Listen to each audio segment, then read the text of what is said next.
Shalom, puji Tuhan, mari kita sambut hari ini dengan merenungkan firman kembali. Kita berdoa.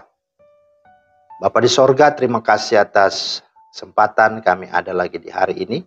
Kami bersyukur Engkau sudah menyertai kami dari sepanjang malam kami sudah lewati. Makasih Bapa, dan mari kiranya Engkau buka hati kami oleh Roh-Mu yang kudus, tatkala kami akan membaca dan merenungkan firman, agar kami mengerti dan kami hidupi dalam kesehari-harian kami. Dalam nama Tuhan Yesus kami berdoa. Amin. Firman Tuhan kita terambil di dalam Markus 10 ayat 43 dan 44. Tidaklah demikian di antara kamu. Barang siapa ingin menjadi besar di antara kamu, hendaklah ia menjadi pelayanmu. Dan barang siapa ingin menjadi yang terkemuka di antara kamu, hendaklah ia menjadi hamba untuk semuanya. Itulah firman Tuhan yang menjadi dasar renungan kita pada hari ini. Tema kita, pemimpin yang sejati. Saudara, tidak ada pemimpin yang mutlak pemimpin selama di dunia ini. Karena kepemimpinan dunia ini saling punya kebergantungan, saling punya kepentingan, saling memerlukan, saling melengkapi, dan bersifat subordinatif. Misalnya seseorang mungkin bisa jadi pemimpin di suatu perusahaan atau pemerintahan, tetapi di level struktur lainnya, dia juga harus tunduk kepada dewan direksi atau kementerian. Namun ketika di rumah dia harus tunduk kepada RT RW lingkungan di mana dia tinggal. Sementara di gereja dia harus menghormati pemimpin gereja atau majelis dan sebagainya. Jadi saudara, tidak ada yang mutlak seorang menjadi pemimpin. Kecuali satu, itulah Yesus. Dialah absolut dan dialah independensional. Karena itu bagaimana menjadi pemimpin yang sejati? Yang pertama, takutlah akan Tuhan. Artinya sadar bahwa tidak ada pemimpin mutlak kecuali Yesus. Artinya dia tahu, dia sadar bahwa dia ada, jabatannya ada, posisinya ada, kedudukannya itu ada. Bukan hebat, kuat, dan gagahnya, melainkan karena Tuhan yang mengaruniakannya. Ini Tuhan tegaskan, nyatakan kepada Pontius Pilatus yang pada waktu itu merasa hebat dan punya kuasa. Yohanes 19:10-11 menerangkan, maka kata Pilatus kepada Yesus, "Tidakkah engkau mau bicara dengan aku?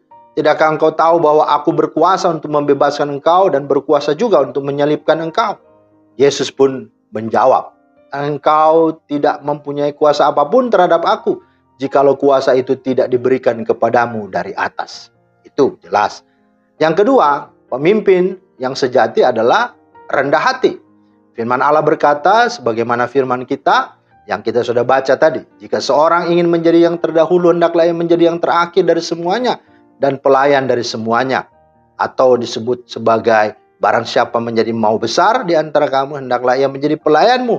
Dan barang siapa ingin menjadi yang terkemuka di antara kamu, hendaklah ia menjadi hamba untuk semuanya. Nah, hal yang lebih menakjubkan lagi, ya bukan kepada orang dia perintahkan, tetapi dirinya sendiri pun melakukannya, di mana dia telah membasuh dan menyeka kaki murid-muridnya. Dia berkata, "Aku yang adalah guru dan Tuhanmu, maka kamu pun harus melakukannya juga." Dan hal yang ketiga adalah berkorban. Ayat 19, Paulus berkata, "Dalam pelayanan itu aku banyak mencucurkan air mata dan banyak mengalami pencobaan dari pihak orang Yahudi yang mau membunuhnya." Artinya seorang pemimpin harus berkorban. Jangan hanya berpangku tangan dan memerintah saja, apalagi tidak menanggung resiko alias lari dan bersembunyi ketika ada tantangan atau masalah. Misalnya, hujan sedikit saja sudah tidak datang ke gereja, tidak datang rapat, tidak datang beribadah. Pilek sedikit saja pelayanan dibatalkan dan sebagainya.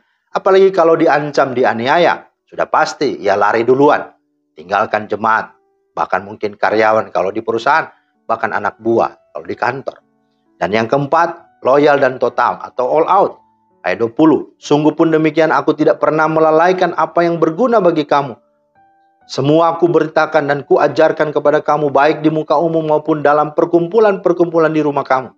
Artinya, Paulus loyal dan total melaksanakan tugasnya. Tidak terpengaruh oleh kondisi dan situasi meskipun dia sendiri mungkin susah. Tapi dia tetap memberikan yang terbaik. Istilahnya, mau jemaat banyak atau sedikit, persiapannya tetap sama-sama. Semangatnya tetap sama. Loyalitasnya juga tetap sama, tidak ada yang berkurang. Dan yang berikut, setia dan taat kepada Roh Kudus. Ayat 21-23, "Aku senantiasa bersaksi, tetapi sekarang Sebagai tawanan roh aku pergi ke Yerusalem dan aku tidak tahu apa yang akan terjadi atas diriku di situ selain daripada yang dinyatakan Roh Kudus dari kota ke kota kepadaku bahwa penjara dan sengsara menunggu aku. Artinya Paulus hidup dalam pimpinan Roh Kudus. Yang berikut fokus dan bertanggung jawab menyelesaikan tugas pelayanan. Ayat 24. Tetapi aku tidak menghiraukan nyawaku sedikit pun, asal saja aku dapat mencapai garis akhir dan menyelesaikan pelayanan yang ditugaskan oleh Tuhan Yesus kepadaku untuk memberi kesaksian tentang Injil kasih karunia Allah. Artinya seorang pemimpin yang melayani, yang sejati, hidupnya fokus dan terarah pada panggilannya, sekalipun nyawa harus menjadi taruhannya. Dan yang terakhir, bersih dan tidak bersalah dari siapapun dan tidak mencari keuntungan apapun. Ayat 26, 27. Seorang pemimpin yang dipanggil untuk melayani harus akuntabel, bebas dari KKN. Seorang pemimpin harus menjadi berkat dan terang bagi yang dipimpinnya, terlebih dalam menuntaskan amanat agung Allah. Perhatikan, kebesaran seseorang pemimpin kekristenan tidak terletak pada berapa orang yang menjadi pengikutnya, tetapi berapa banyak orang yang dilayaninya. Kebesaran seorang pemimpin Kristen terletak justru pada komitmennya kepada mereka yang tersisih, kepada mereka yang kecil, marginal, dan sering terlupakan. Yang tidak rela menjadi pelayan, tidak layak menjadi pemimpin. Kiranya Tuhan memberkati. Terima kasih Tuhan atas firman-Mu. Mampukan kami untuk menyadari bahwa kami dipanggil Tuhan untuk memimpin, dan biarlah kami memimpin dengan takut Tuhan, memimpin dengan rendah hati, dengan berkorban loyal, total, setia, taat, fokus, bertanggung jawab, dan bersih. Kami rindu semua ini kami hidupi sebagaimana Engkau sudah sampaikan lewat firman. Dalam nama Tuhan Yesus kami berdoa. Amin. Demikianlah firman Tuhan hari ini, kiranya menjadi berkat. Selamat beraktivitas, Tuhan Yesus memberkati. Shalom.